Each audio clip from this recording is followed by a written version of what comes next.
Odeur, texture, couleur, difficile de faire la différence. Et pourtant, ce cannabis est légal. En fleurs séchées ou en résine, un magasin spécialisé dans la vente de ces nouveaux produits vient d'ouvrir ses portes à Béthune. On vend pour faire de la tisane. C'est interdit de fumer en France. Si cette herbe est autorisée, c'est parce qu'elle possède un très faible taux de THC, la molécule responsable des effets secondaires du cannabis, comme la dépendance ou l'euphorie. Son taux ne doit pas dépasser les 0,2%, contre 15% en moyenne pour du cannabis illégal.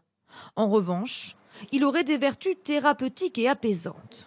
C'est un produit de bien-être. Les gens viennent vers nous parce qu'ils ont entendu parler que ça peut les soulager sur certaines douleurs.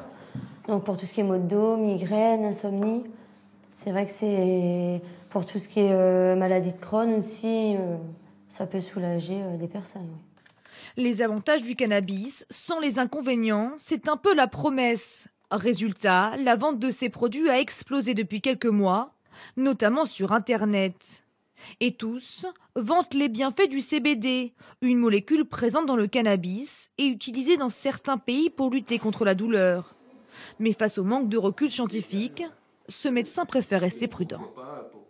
Ce qui est sûr, c'est que le CBD, puisqu'on parle du CBD, ça a une action anti-inflammatoire. Ça a été prouvé par des études scientifiques. Il y a probablement des études qui montrent une efficacité sur certains types de douleurs, mais rien n'est sûr. Rien n'est sûr.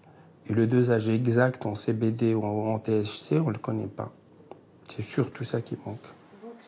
Une quarantaine de pays ont déjà autorisé le cannabis thérapeutique. En France, en revanche, les vendeurs n'ont pas le droit de présenter leurs produits comme des médicaments.